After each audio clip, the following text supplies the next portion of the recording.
గురూపదేశ రత్నమాల జగత్స్వరూపం. కారణమైన చైతన్యమే కార్యరూపమైన జగత్తుగా కనబడుతోంది. ఈ జగత్తుని శాస్త్రాలు నామరూపాలుగా వర్ణిస్తాయి. ఈ ప్రపంచానికి మూల కారణమైన చైతన్యమే హస్తామలకం వలె సత్యం కాబట్టి ఈ జగత్తు కూడా చిన్మయ సత్యమే అని నీవంటావు. వివరణ: శాస్త్రాలు ఈ ప్రపంచాన్ని నామరూపాలుగా వర్ణిస్తున్నాయి. ఈ నామరూపాలు రెండూ కారణ బ్రహ్మ యొక్క కార్యాలే అని చెప్పవచ్చు. సత్ చిత్ ఆనందం. నామం రూపం అనే బ్రహ్మ యొక్క 5 అంశాలలో మొదటి 3 సత్యాంశాలు, నామరూపాలు మిథ్యాంశాలు. సచ్చిదానందం స్వప్రకాశమైనది. అయితే నామరూపాది ప్రపంచం అట్లాగ కాదు. సచ్చిదానంద అధిష్టానం యొక్క ఉనికి వలన అవి ఉన్నట్లు కనబడతాయి. ఒకని నీడ మరొకనిని సూచించక అతనినే సూచించిన నీడ మాత్రం అతను కాదు. మానవుడుండుట వలన నీడ కూడా నిజమైనట్లు కారణ వస్తువైన బ్రహ్మ యొక్క సత్యం వలన కార్య వస్తువైన జగత్తు కూడా సత్యమని గోచరిస్తుంది.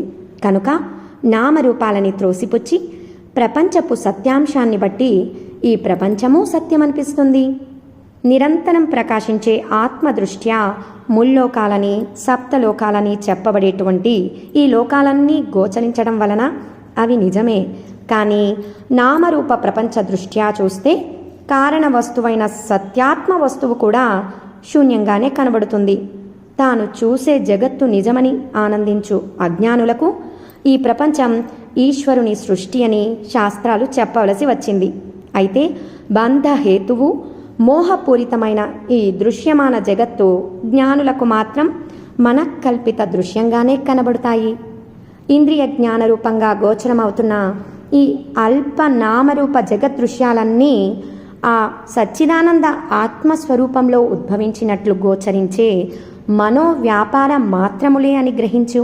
తాను తప్ప అన్యమేదీ లేదని తెలుసుకున్న జ్ఞానులు లేనటువంటి ఈ జగత్తును సత్యమని చెప్పరు. దూదికాయలను పండు అనుకొని దానికోసం వేచియుండు చిలకవలే కనబడే జగత్తును నిజమైన ఒక వస్తువుగా నెంచి సుఖానికై ఆరాటపడే ఓ మానవుడా, కనబడడం వలన ఈ జగత్తు నిజమైతే కనబడే ఎండమావి కూడా నిజమని నీవు అనుకోవచ్చు కదా. చూసే నీ స్వరూప జ్ఞానాన్ని వదిలిపెట్టి చూడబడుతున్న ప్రపంచాన్ని నిజమని భ్రమించి దాని వెంట పడకు. ఎందువలనంటే ఈ దృశ్యం మాయమయ్యేది, అది నిజం కాదు. కానీ చూసే నీ నిజస్వరూపం ఎప్పుడూ మాయమవ్వదు, ఎప్పుడూ ఉండేదే. అదే సత్యమని గ్రహించు. ఆత్మ యొక్క మాయా వికార రూపమే మనస్సు. ఆ మనస్సుకే ఈ జగత్తు తెలుస్తుంది తప్ప ఆత్మస్వరూప జ్ఞానంలో కాదు. అందువల్ల ఈ ప్రపంచానికి సత్యత్వం ఆపాదించగలమా? కాదని తెలుసుకో. నిద్రయనే అజ్ఞానాంధకార ఆధారం వలననే స్వప్నం కనబడుతోంది. అట్లాగే తన స్వరూపాన్ని మరచిన అజ్ఞానాంధకార ఆధారం వలననే కనబడుతున్న ఈ తుచ్చమైన ప్రపంచాన్ని చూసి భయపడకు. దట్టమైన అజ్ఞానాంధకారంలో మునిగిన ఈ అసత్యపు ప్రపంచం సచ్చిదానందపు వెలుగులో అదృశ్యమైపోతుంది. ఈ ప్రపంచాన్ని చూసి భయభ్రాంతులు చెందుతున్న సాధకులారా, ప్రపంచమంటూ ఏదీ లేదు. దీనికి భయపడడం రజ్జు సర్ప భయం వంటిదే. తలపులమయమైన జాగ్రత్త స్వప్నావస్థలలోనే ఈ ప్రపంచం నిస్సందేహంగా గోచరిస్తుందే తప్ప ఏ తలపులో లేని సుషుప్తిలో గోచరించదు. కాబట్టి తలపులే ఈ ప్రపంచానికి ఆధారం. తలపులే ఈ ప్రపంచమైతే మెలకువలో తలపులు లేక ప్రశాంతంగా నుండే ఒకానొక సమయంలో కూడా కలలు కలిగినట్లు తలపులు లేచి ప్రపంచ రూపాన్ని సృష్టిస్తాయి. మునుపటి తలపుల వేగ ప్రభావం వల్లనే అట్లు జరుగుతున్నదని తెలుసుకో. గూటి కోసం తన నోటి నుండి దారాన్ని సృష్టించి మళ్ళీ దానిని తన నోటిలోనికే లాగుకొనే విచిత్ర శక్తిగల సాలీడు వలె మనస్సు కూడా తనలో నుండే ఈ ప్రపంచాన్ని సృష్టించి మళ్ళీ తనలోనే మాయం చేసుకుంటుంది. మెదడు ద్వారా పంచేంద్రియాల ద్వారా మనస్సు బహిర్గతమైనప్పుడు నామరూపాలులో నుండి త్రోయబడి దృశ్యాలుగా కనబడుతున్నాయి.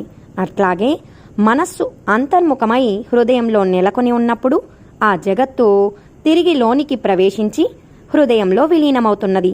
నామరూపాల భేదాలతో గోచరించే ఈ జగత్తు నామరూపాల కల్పితాలు పోతే బ్రహ్మంగా గోచరిస్తుంది.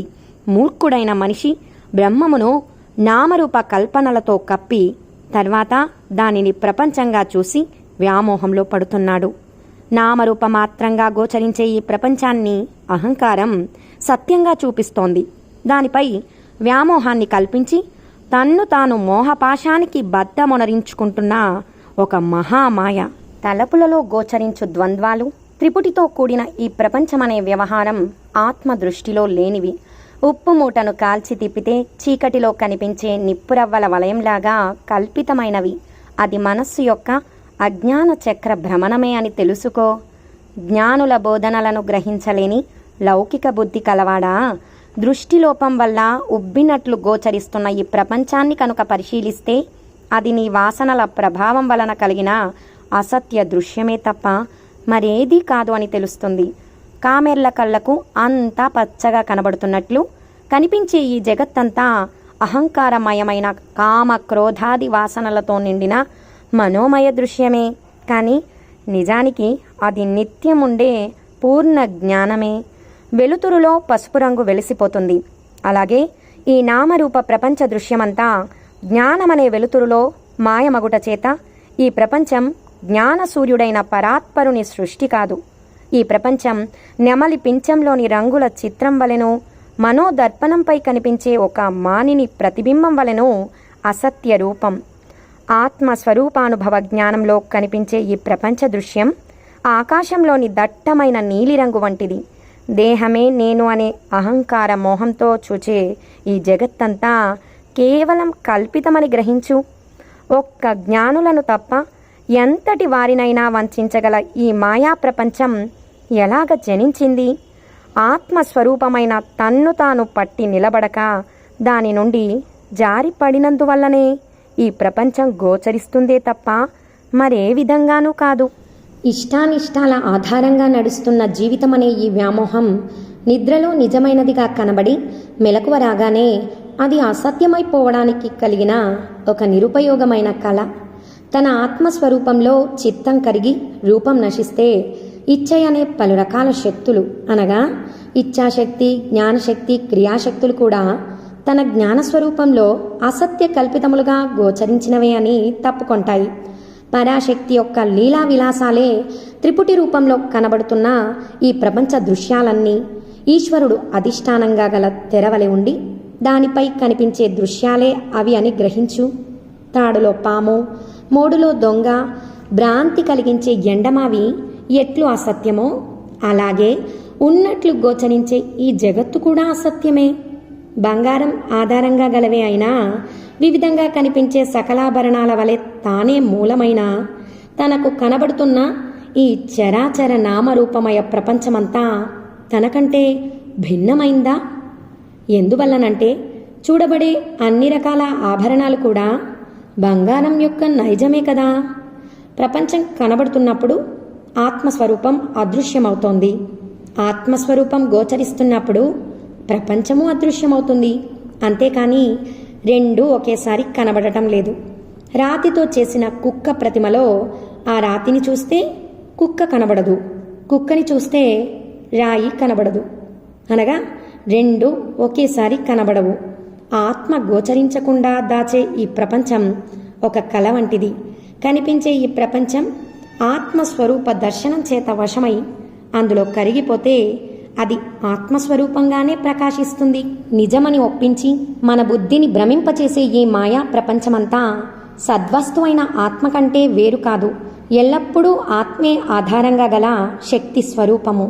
దట్టమైన పొగతో కప్పబడిన నిప్పువలే ప్రకాశిస్తున్న జ్ఞానజ్యోతి ఈ ప్రపంచ నామరూపాలతో కప్పబడి ఉంది.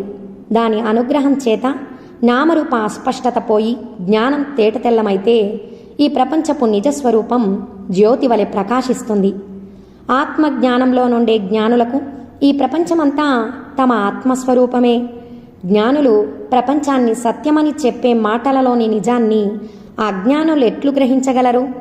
పంచేంద్రియముల వలన కలిగిన జ్ఞానాల్లో ఏదీ మిగలకుండా సన్యసించి అవి ఇంకెప్పుడూ అంటకుండా పరమాత్మ జ్ఞానాన్ని పొంది మాయాధీనం నుండి విడివడిన మనస్కులైన జ్ఞానులే జగత్తు సత్యం అనే మాటని పూర్తిగా గ్రహించగలరు. తన దృష్టిని జ్ఞానమయంగా చేసుకొని ఆ దృష్టితో చూచినట్లయితే ఆకాశం మొదలు పంచభూతాలతో కూడిన ఈ ప్రపంచం కూడా జ్ఞానమయమైన ఆత్మ వస్తువుగా సత్యమని తెలుస్తుంది. అలాగే చూడు, తన దోష దృష్టిని పరబ్రహ్మ స్వరూపంగా చేసుకొని ఆ స్వరూప దృష్టితో చూచినట్లయితే దుఃఖ సాగరంగా కనిపించే ఈ ప్రపంచమంతా ఆనంద సాగరంగా కనిపిస్తుంది. సచ్చిదానందమయమైన దృష్టితో చూసే జ్ఞానులకు ఈ ప్రపంచం కూడా నిజానికి సచ్చిదానందమే అవుతుందని గ్రహించాలి. మోహ దృష్టితో చూసే స్వప్నం వలె మనకల్పితమైన ఈ దృశ్యమాన ప్రపంచపు స్వభావం మనోమాయాతీతమై ప్రకాశించు పరిపూర్ణ జ్ఞాన దృష్టికే చక్కగా గోచరిస్తుంది. నీ వలె తోచు స్వప్నాన్ని చూసి మోహితుడవవుతున్న ఓ దుర్బల మనసా, నీ నిజ స్వభావాన్ని నీవు తెలుసుకున్నట్లయితే సచ్చిదానందమైన ఆ స్వభావానికి భిన్నంగా ఈ ప్రపంచం ఉంటుందా? ఉండదని భావం. అనేక నామరూపాలుగా వ్యాపించి మోహానికి హేతువైన ఈ మాయా ప్రపంచం మొదట ఏకమైన సుఖరూపమే. ఎన్నో వన్నెల నెమలి యొక్క అండం మాత్రం ఒకే రంగులో ఉన్నట్లు జగత్ సత్యాన్ని ఆత్మనిష్టలో నుండి చూడు. సిద్ధి పొందిన ప్రాజ్ఞులు అనేక వికారాలమయమైన దానినిగా ఈ ప్రపంచాన్ని ఎప్పుడూ చూడరు. ప్రపంచం వలె కనిపిస్తున్న ఈ విభిన్న రూపాలన్నీ ఏక వస్తువు యొక్క అనుగ్రహ విలాసమే. శరీరమే నేను అని అభిమానించే అహంకారంతో సంబంధం లేక ఆత్మస్వరూప స్థితిలో సంస్థితమై ఉన్న జ్ఞాన నిష్ఠునకు ఈ జగత్తు తన ఆత్మస్వరూపంగానే గోచరిస్తుంది. అందువల్ల మనం ఈ ప్రపంచాన్ని వేరైన జడమైన నామరూపాలుగా చూడటం తప్పు. అంతర్ముఖ దృష్టితో ప్రాపంచిక వ్యామోహాన్ని పోగొట్టి ప్రపంచ దృశ్యం అదృశ్యమైన తర్వాత మిగిలియున్న శూన్యాన్ని ఇది శూన్యం అని ఒక దృశ్యంగా చూచే ఆత్మ జ్ఞాన సాగరంలో ఆ శూన్యాన్ని కూడా ముంచి నాశనం చేసి ఉండేదవుగాక.